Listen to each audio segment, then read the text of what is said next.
दोस्तों नाना क्लासेस के YouTube channel पे आपका स्वागत है। बात करते हैं राजस्थान पुलिस कांस्टेबल के लिए स्पेशल जो टॉपिक आता है महिलाओं और बच्चों के खिलाफ कानून व अपराध से संबंधित। और अब पहले भी आता था लेकिन अब वापस इस टॉपिक को जोड़ा है। तो यहाँ 10 क्वेश्चन आएंगे आपके 5 नंबर के जो बहुत ही महत्वपूर्ण साबित होने वाले हैं। और ये क्वेश्चन जिस विद्यार्थी के 10 में से 7-8 क्वेश्चन सही हो जाते हैं उसका राजस्थान पुलिस, क्योंकि जो भी जीके रीजनिंग की तैयारी है राजस्थान पुलिस में उसका सिलेक्शन पक्का है। तो इन 10 क्वेश्चनों पे पकड़ मजबूत करने के लिए हम लगातार आपको एक वीडियो उपलब्ध करवा रहे हैं। पार्ट नंबर 7 में अब डाल रहा हूँ आपको। इससे पहले भी मैंने खूब सारे वीडियो आपको मैंने दे दी, तो अब दोबारा से हमने इस मॉडल पेपर को शुरू कर दिया है। तो पार्ट नंबर 7 सरल भाषा में समझाया गया है।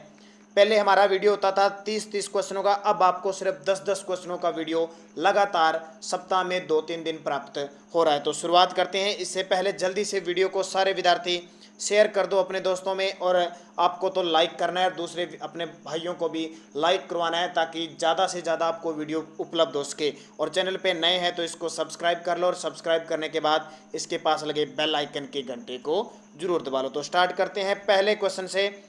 स्त्री अशिष्ट रूप प्रतिषेध अधिनियम कब लागू किया गया? मैं लगातार आपको क्रम वाइज क्वेश्चन उपलब्ध करवा रहा हूँ। तो स्त्री अशिष्ट रूप प्रतिषेध अधिनियम कब लागू किया गया? तो ये लागू किया गया 1986 के अंदर। कब? 1986। अगर कोई व्यक्ति किसी स्त्री का चित्रण बनाता है और उसके किसी भाग का वर्णन करता है, इससे उसका चरित्र कलंकित हो, तो उसे स्त्री अशिष्ट रूप प्रतिषेध अधिनियम, ये प्रतिषेध अधिनियम 1986 के तहत कितने वर्ष की सजा का प्रावधान है? बहुत इंपॉर्टेंट। कोई व्यक्ति किसी स्त्री का चित्र बनाता है, किसी अंग का ऐसा चित्र बनाता है जिससे उस स्त्री के चित्र का उस चरित्र कलंकित हो, तो उसे स्त्री अशिष्ट रूप प्रतिषेध अधिनियम 1986 के तहत कितने वर्ष की सजा मिलेगी? बहुत इंपॉर्टेंट दोस्तों आपके लिए, 2 वर्ष की सजा मिलेगी। और इसके साथ साथ इसका जुर्माना भी आपको लगाया जाएगा। 2 वर्ष की सजा या 2000 रुपये का जुर्माना भी इसमें दिया गया है। तो बात बहुत इंपॉर्टेंट है। अधिनियम कब का? 1986 का। अब दोबारा और ध्यान रखना, ऐसे अपराध की अगर कोई दोबारा पुनरावृत्ति करता है, यानी सजा भुगतने के बाद फिर यही काम करता है, तो उसे फिर 6 माह से लेकर 5 वर्ष तक का कारावास और 10,000 से लेकर 1 लाख तक का जुर्माना लगाया जा सकता है उस पर। इंपॉर्टेंट बात है, ध्यान रखना। पहले क्वेश्चन में कोई इंपॉर्टेंट नहीं थी, सिर्फ 1986 से मैंने बता दिया। यहाँ आपके लिए प्रावधान, दोबारा अगर वही गलती करता है तो न्यूनतम 6 माह से लेकर 5 वर्ष तक की सजा और 10,000 से लेकर 1 लाख तक का जुर्माना। फिर क्वेश्चन देखिए, किसी विज्ञापन, प्रकाशन, लेखन, चित्रों, आंकड़ों या किसी अन्य तरीके से महिलाओं के अश्लील प्रतिनिधित्व पर रोक लगाने के लिए हम कहां पर शिकायत कर सकते हैं? किसी प्रकार का विज्ञापन है, प्रकाशन, लेखन है या आंकड़े हैं, अगर उसमें किसी भी प्रकार की महिलाओं की अश्लीलता का प्रतिनिधित्व है तो उसको रोकने के लिए हम किसके पास शिकायत करेंगे? तो हम सभी के पास नज़दीकी पुलिस स्टेशन में जा सकते हैं, जिला न्यायालय के अंदर जा सकते हैं, उपनिदेशक महिला व बाल विकास के पास भी संपर्क कर सकते हैं। सती प्रथा को रोकने, स्त्रियों व सुरक्षा के लिए, सती प्रथा को रोकने व स्त्रियों व उनकी सुरक्षा के लिए सती अधिनियम यानी सती रोकथाम अधिनियम राजस्थान सरकार द्वारा कब लागू किया गया? बहुत इंपॉर्टेंट क्वेश्चन है आपके लिए। तो इसका जो सही जवाब है 1987 में लागू हुआ।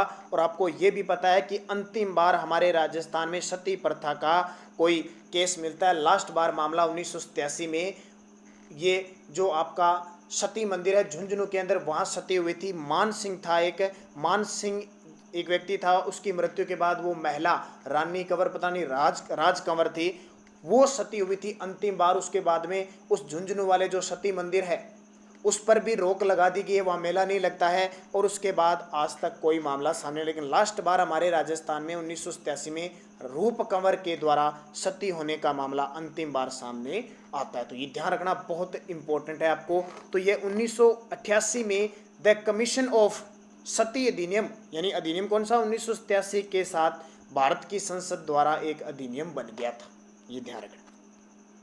सती प्रथा को पहली बार किस अधिनियम के द्वारा प्रतिबंधित किया गया? ये अभी आपको बताता हूँ। पहली बार सती प्रथा को किस अधिनियम के तहत प्रतिबंध किया गया? तो बंगाली सती विनियमन 1929 ये 1800 है 29 नहीं 1829 के तहत सबसे पहले प्रतिबंधित किया गया था। 1829 है दोस्तों, यहाँ पे थोड़ी सी मिस्टेक है। सती प्रथा को, और नाम आता है जब भी सती प्रथा का तो राजा राम मोहन राय एक आधुनिक प्रचारक, पत्रकारिता वाले जो प्रचारक संत कौन, राजा राम मोहन राय, जिनके प्रयासों से 1829 में सती प्रथा पर रोक लगी थी। उस समय गवर्नर थे कौन, लॉर्ड विलियम बेंटिंक। ये बात आपको पता होना चाहिए। पहली बार बंगाल, क्योंकि बंगाल में इनका आधिपत्य था तो वहां से, और बंगाल के ही कौन थे, राजा राम मोहन राय, तो पहली बार 1829 पर इस पे रोक लगी थी। घरेलू हिंसा से महिलाओं का संरक्षण अधिनियम भारत की संसद द्वारा कब पारित किया गया? बहुत इंपॉर्टेंट ये क्वेश्चन, पता नहीं कितनी बार मैं आपको बता चुका हूं, तो ये क्वेश्चन आपका गलत होना ही चाहिए। घरेलू हिंसा से महिलाओं का संरक्षण, क्योंकि सबसे ज्यादा जो महिला पीड़ित होती है वो घरेलू हिंसा, घर के को जो हिंसा होती है उससे बढ़, तो संसद द्वारा 2005 में पारित किया गया, लेकिन 26 अक्टूबर 2006 को इसे लागू किया गया था। दोनों में अंतर है, ध्यान रखना। अधिनियम पारित कब हुआ और लागू कब होता है, दोनों में अंतर होता है। तो 2005 में तो ये क्या हुआ, अधिनियम पारित हुआ, लेकिन 26 अक्टूबर, ये तारीख फिक्स, 26 अक्टूबर 2006 को इसे लागू कर दिया गया। फिर देखिए, घरेलू हिंसा से महिलाओं का संरक्षण अधिनियम के तहत अगर किसी महिला पर घरेलू हिंसा होती है, उसे प्रताड़ित किया जाता है, कोई अपराध और अपराध उसके साथ किया जाता है, तो उसे कितने साल की सजा का प्रावधान है? घरेलू हिंसा से महिलाओं का संरक्षण अधिनियम के तहत तो ध्यान रखना 1 साल की सजा। दोस्तों कितने साल की सजा? 1 साल की सजा, और जुर्माना पूछे तो 20,000 रुपये जुर्माना लगता है। 20,000। तो महिला और बाल विकास के लिए, महिलाओं को बढ़ाने के लिए, उनके सशक्तिकरण के लिए लगातार राज्य सरकार कदम उठा रही है। तो महिलाओं के संरक्षण अधिनियम में 1 साल की सजा और 20,000 रुपये का क्या होता है, जुर्माना होता है। ये बहुत इंपॉर्टेंट है। अब दूसरी बात, अगर किसी महिला पर घरेलू हिंसा की घटना होती है तो वह घरेलू घटना रिपोर्ट यानी जो याचिका होती है, जिसे भरकर संरक्षण अधिकारी, सेवा प्रदाता या पुलिस के पास जमा करवा दी जाती है। ध्यान रखना। तो महिलाओं का संरक्षण 1 साल। महिला संरक्षण अधिनियम के अंतर्गत पीड़ित महिला को गृहस्थी में रहने का अधिकार किस धारा के तहत प्राप्त है? ध्यान रखना, महिला संरक्षण अधिनियम के तहत पीड़ित जो महिला होती है उसको सांझी सभी के साथ गृहस्थी में रहने का अधिकार है। ये किस धारा के अंतर्गत आता है? तो धारा 17 के अंतर्गत आता है। बहुत इंपॉर्टेंट। पीड़ित महिला है, अगर उसको हाई कोर्ट ने या किसी न्यायालय ने या किसी न्यायिक अधिकारी ने कह दिया कि गृहस्थी को उसी घर में साझा तरीके से रहना है और उसे किस प्रकार का दबाव नहीं होगा, उसे कोई नुकसान नहीं पहुंचाया जाएगा, वो किस धारा के अंतर्गत है? धारा 17। नेक्स्ट क्वेश्चन है, पोस्को एक्ट यानी अधिनियम किससे संबंधित है? ये बहुत इंपॉर्टेंट है दोस्तों। पोस्को एक्ट किससे संबंधित है? तो ध्यान रखना, सभी प्रकार के जेंडर के बालकों से संबंधित। ये जरूरी नहीं है कि स्पेशल लड़कियों के लिए, लड़कों के लिए, नहीं, सभी के लिए है। और इसमें 18 से कम आयु के सभी जेंडर बालक सम्मिलित होते हैं। ध्यान रखना, पोस्को एक्ट बहुत अधिनियम है इसके अंदर पूरा। जब बालिकाओं के साथ, बालक के साथ कोई शोषण किया जाता है, यौन शोषण का मामला आता है, बलात्कार का मामला, तो उसे कड़ी की सजा पोस्को एक्ट अधिनियम के तहत सजा दी जाती है। बहुत बार मैं इस पोस्को के बारे में बता चुका हूँ। राजस्थान राज्य बाल अधिकार संरक्षण आयोग के वर्तमान अध्यक्ष हैं। राजस्थान राज्य बाल अधिकार संरक्षण आयोग का वर्तमान अध्यक्ष कौन है? ये क्वेश्चन तो आप मुझे बता सकते हो, बहुत ही आसान है। ऑप्शन आपके पास हनुमान बेनीवाल, संगीता, ये संगीत बेनीवाल, ये संगीता बेनीवाल है, ममता शर्मा, ममता भूपेश, और जल्दी से मुझे कमेंट करके बताओ, फिर मैं आपको पूरी डिटेल बताता हूँ इस महिला बाल अधिकार संरक्षण जो आयोग है।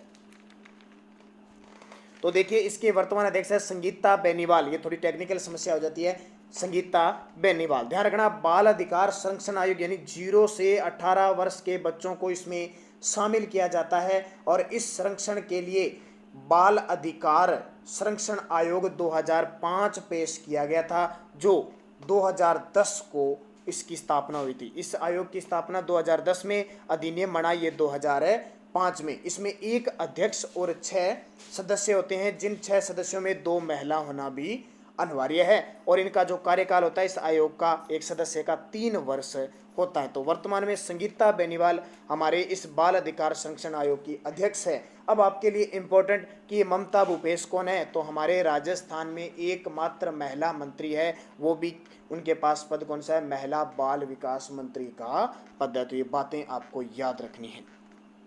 तो ये 10 क्वेश्चन, क्योंकि 10 क्वेश्चन ही राजस्थान पुलिस के पेपर में आते हैं, इसलिए आपको मॉडल पेपर के तहत 10 क्वेश्चन। तो जब तक आपके 10 क्वेश्चन याद होते हैं, अगला आपको फिर टॉपिक मिल जाता है। तो बढ़िया तरीके से जो क्वेश्चन मिलते हैं उसको बढ़िया तरीके से पढ़े। ऐसे नहीं ज़्यादा क्वेश्चन की जरूरत नहीं है, आपको जितना दिया जाता है उसे बढ़िया तरीके से पढ़े, ताकि जो क्वेश्चन एग्जाम में है वो आपका गलत नहीं हो। तो इसके साथ आप वीडियो को ज़्यादा से ज़्यादा शेयर कर दिया करो, लाइक कर दिया करो, ताकि, क्योंकि ये ध्यान रखना, जिस वीडियो पर अच्छा है शेयर मिलेंगे, लाइक मिलेंगे और व्यू मिलेंगे, वो वीडियो आपको सबसे ज़्यादा मिलेगा। तो ये ध्यान रखना। और सुबह 7 बजे हमारा राजस्थान करंट अफेयर्स का आपको वीडियो बढ़िया तरीके से, और उसमें इंडिया का भी मिक्स होता है, जो इंपॉर्टेंट क्वेश्चन होते हैं, तो वो जरूर देखा करो और विदा शेयर किया करो। धन्यवाद। जय हिंद, जय भारत।